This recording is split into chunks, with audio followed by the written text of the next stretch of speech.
Hello, and welcome to our weekly investment segment. How to not lose all your money on Wall Street and look stupid. I'm Benjamin Chesler, and joining me today is my co-host, Christian Avocado. Unfortunately, our other co-host, Simeon Greenstein, could not be here with us today, as he's attending a motorcycle convention. Today on HTNLAYMOWSALS, we will be covering investment basics for all of you viewers new to the stock market. Topics covered will include how to not waste your money by throwing it blindly at things you don't understand, proper long-term investment strategies, company assessment plans, and above all, how to actually make the stock market worth your time.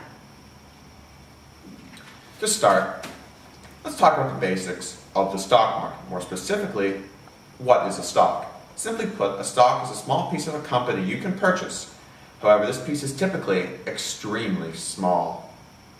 Much like when you vote, your single stock means essentially nothing when compared to the total number of votes. Luckily, unlike your vote, you can buy more than one stock. Unless you run a large business, typically the reason you buy stocks is an investment, either by the dividends they pay directly to shareholders or by selling the stock directly once the value has increased. Basically, you buy and sell portions of companies in an attempt to make money. At its heart, it's as simple as that. It is the other little details that can make it occasionally confusing. In this segment of HTNLAYMOWSALS, we hope to clear up some of that confusion. The first thing you need to know about stocks is that they are a bit like cars. So you're saying we shouldn't buy any European stocks unless we know a good mechanic? No, I mean they are expensive, important investments that you are most likely going to own for some amount of time. And as such, you need to do extensive research beforehand and weigh the pros and cons of every company before you buy stock in it. A good stock is like a classic collectible car. It steadily continues to climb in value. A bad stock is like a Range Rover once the warranty expires. It's going to fall apart, it's going to cost you a lot, and it should have been obvious that all of this was going to happen before you spend any money on it. You gotta do research. If you just went out and bought a $50,000 car without knowing anything about it, that would mean you are either recklessly impulsive or you have too much money, in which case, please give me some.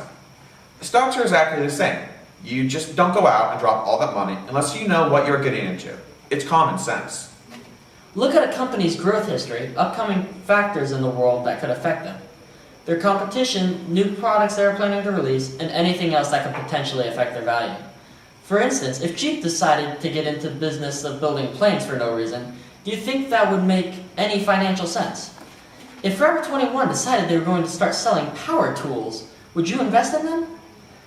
If a company decides to invest any money into solar power, do you think they have any common sense? Should they get your money? Seriously guys, it isn't hard. Don't invest in something unless you know what you're getting into. Coming up next, what companies you should look for.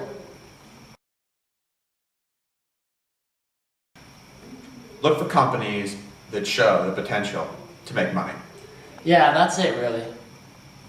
Don't worry about how famous they are, how important they are, or your preconceived notions of them. Just look at how much they could possibly grow.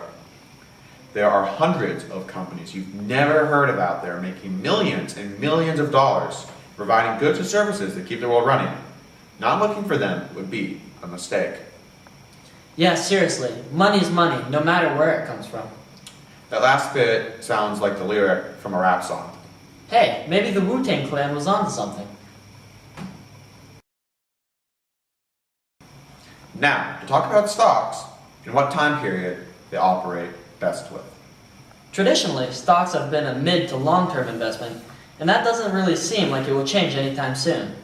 Generally, what you want to look for in a stock is long-term growth potential. If you think the company is going to grow, buy stock in it and hold on to it.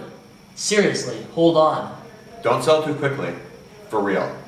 If a stock that usually costs $100 one week drops to $90 the next, that doesn't instantly mean you should sell it. As long as the stock has been following an upward growth trend, and there are no signs some important factor is about to change that course, chances are it's just a normal stock price fluctuation. Chances are, if you ride out the small dip, you will be rewarded. If you panic, sell a stock because the price has dropped by a small bit, and then it goes right back up in price, then you've lost money. Your short-term fears have literally cost you. If you don't have the stomach for investing, you might as well shove your money into an incinerator before you invest in stocks. Okay. Next up, final investment tips. The stock market is a lot like the federal government. How so? It's so big and complex that no one really understands what the hell is going on with it half the time. Also, if you let it, it will take all of your money. The investment marketplace is not a sure thing. All investments are a risk. In a way, it's sort of like gambling, except for the odds are in no one's favor. There is no house to always win.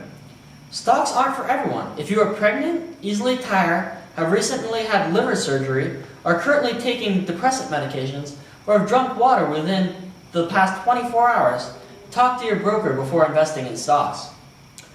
Remember, while the market as a whole is generally stable, it has thousands upon thousands of submarkets that are not. Don't wear everything on one thing. Diversify your investments.